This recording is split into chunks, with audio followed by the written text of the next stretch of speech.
नुआ supreme leader ayatollah मोस्ताबा Khamenei सुरक्षित युद्ध में आहत खबर मध्य ईरान रु आसी स्पष्टीकरण आक्रमण पर भी सुरक्षित स्थान कमांड देउछंती सुप्रीम लीडर ईरान एवं इजराइल अमेरिका मध्य चलता रमजान युद्ध भितर ईरान रो नुआ सुप्रीम लीडर आयतुल्ला मोस्ताबा खामनेई संपूर्ण सुरक्षित थिबा जणा पड़िछि।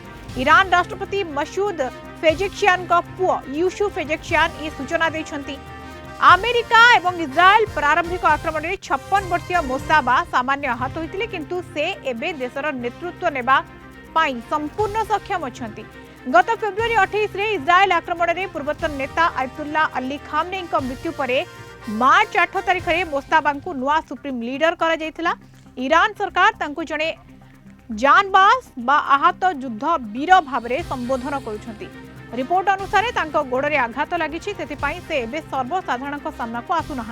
मोस्ताबा एबे एक गुप्त एवं सुरक्षित स्थान ईरान सामरिक कार्यकलाप एवं मिसाइल आक्रमण निर्देश देउछंती। ईरान गणमाध्यम अनुसार देश में स्थिरता बजाय रखिबापई सूचना दिया जायछि जे नुआ नेता सुरक्षित अछंती एवं शत्रुर मुकाबिला पई प्रस्तुत अछंती।